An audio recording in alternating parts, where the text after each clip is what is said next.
La santé podale et les boiteries des vaches laitières constituent le troisième poste de coût lié aux maladies en élevage après les mammites et les problèmes de fertilité.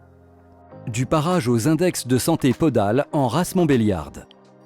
Hémocube Santé a analysé les prévalences de boiteries dans les carnets sanitaires des élevages montbéliards de la zone Hémocube. On observe que une vache laitière qui a eu une boiterie en première lactation a près de 3 fois plus de risque d'en avoir à nouveau en lactation 2 et a 1,5 fois plus de risque d'être réformée en deuxième lactation. Hémocube s'est saisi de la question et a étudié l'intérêt d'un index sensibilité aux maladies podales en race montbéliarde. Pour calculer un index fiable, il faut des informations nombreuses, issues de différentes conditions d'élevage et enregistrées selon une grille de notation unique. Hémocube a donc collecté des informations sur les lésions podales enregistrées par des pareurs professionnels certifiés. Ces pareurs ont tous été formés pour identifier les lésions et noter leur gravité de façon homogène. Ils interviennent dans tous les types de systèmes d'élevage. Hémocube centralise les données collectées pour constituer la population de référence. Cette richesse et cette précision d'enregistrement permettent d'envisager une évaluation génétique pour calculer des index.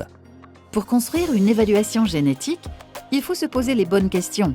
Est-ce qu'un facteur génétique peut expliquer la résistance aux maladies podales? Hémocube Santé étudie les fréquences d'apparition de maladies podales en fonction des origines familiales des femelles. Par exemple, est-ce que 2 demi-sœurs se ressemblent plus que 2 vaches sans lien généalogique?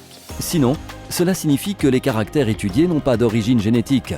Si oui, la génétique est un facteur de risque. Même si ces caractères sont très influencés par le milieu, l'héritabilité vaut entre 5 et 10%, comme les caractères de reproduction. Il est donc possible de sélectionner les montbéliardes résistantes.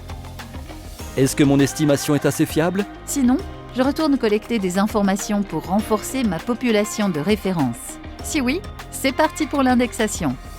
Hémocube Santé, grâce à la mise en commun des compétences de tous les partenaires, développe le modèle statistique qui permettra de transporter les données collectées sur le terrain depuis 2017 en un index de santé podale fiable qui sera prochainement disponible. Retrouvez plus d'informations sur www.hemocube.fr.